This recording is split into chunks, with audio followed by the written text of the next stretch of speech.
Bonjour et bienvenue dans cette capsule de formation à l'utilisation de WordQ Chrome avec Google Drive.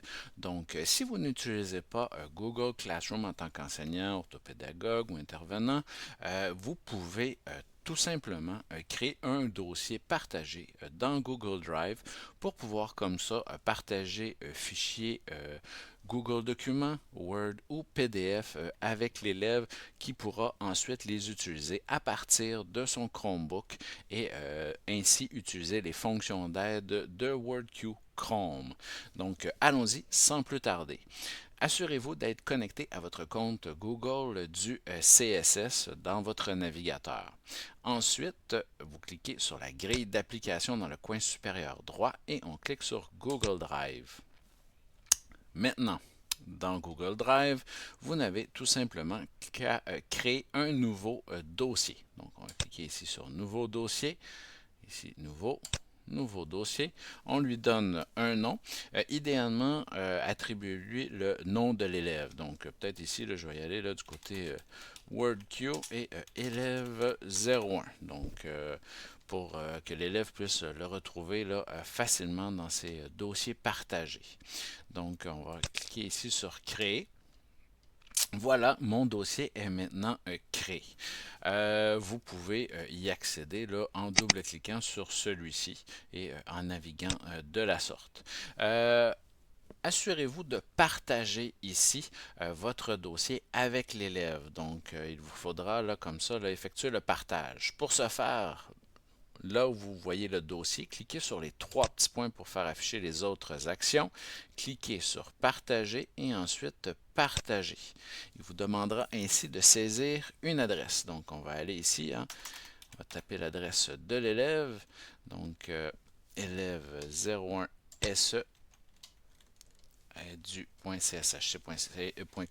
Donc, c'est l'adresse de l'élève, très importante, dans son entièreté. Assurez-vous que celui-ci soit éditeur également pour qu'il puisse là, modifier les fichiers qui s'y trouvent. Libre à vous si vous voulez notifier le contact, peu importe.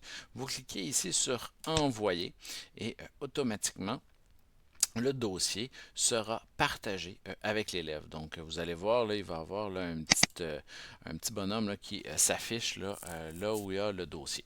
Donc, maintenant, le dossier est partagé et accessible là, par l'élève lorsque celui-ci se connectera sur son compte sur les Chromebooks ou à partir de WordQ. Autre petite suggestion ici, là, en lien avec les pratiques souvent qui sont faites en classe, je vous conseille de créer deux autres sous-dossiers à l'intérieur de celui-ci. Donc, on va cliquer ici sur Nouveau, Nouveau dossier, un dossier d'écriture, donc pour tous les fichiers que l'élève aura à écrire, et un nouveau dossier ici de lecture également. Vous remarquerez que tous les dossiers et les fichiers qui se retrouveront dans le dossier que vous avez préalablement partagé, donc ça se trouve être des sous-dossiers, sont automatiquement partagés avec l'élève. Donc, libre à vous, là, ici, là, de créer votre propre hiérarchie, votre propre arborescence de dossiers ou de sous-dossiers. Dites-vous que l'élève va avoir automatiquement là, ces dossiers-là de partager, ce qui facilite ici le travail. Donc, voilà ici pour ce qui est de la perspective de l'enseignant en ce qui a trait ici à la création des dossiers. Voyons voir maintenant un peu dans la perspective de l'élève comment celui-ci pourra y accéder. Je suis maintenant dans la perspective d'un élève, donc je me suis connecté ici en élève 01, l'élève qui a reçu le dossier partagé. Donc l'élève va se connecter sur son Chromebook avec son identifiant et dans son navigateur, une fois il sera connecté automatiquement, on va pouvoir comme ça là, ici sélectionner dans la grille d'application Google Drive tout simplement. Donc ici, pour qu'il puisse là, voir le dossier en question, il devra aller dans ici Partager avec moi. Donc, s'il clique sur Partager avec moi, là, il retrouvera là, le dossier de son enseignant qui a été partagé, ainsi que son contenu, donc les sous-dossiers en écriture et en lecture. Donc, c'est une façon là, de voir là, un peu ce qui s'y trouve. Je vous invite à regarder la prochaine capsule où on verra là, comment y déposer les fichiers et également comment l'élève va pouvoir aller y travailler à partir de WordQ Chrome. Donc, je vous invite à regarder les autres capsules. Merci.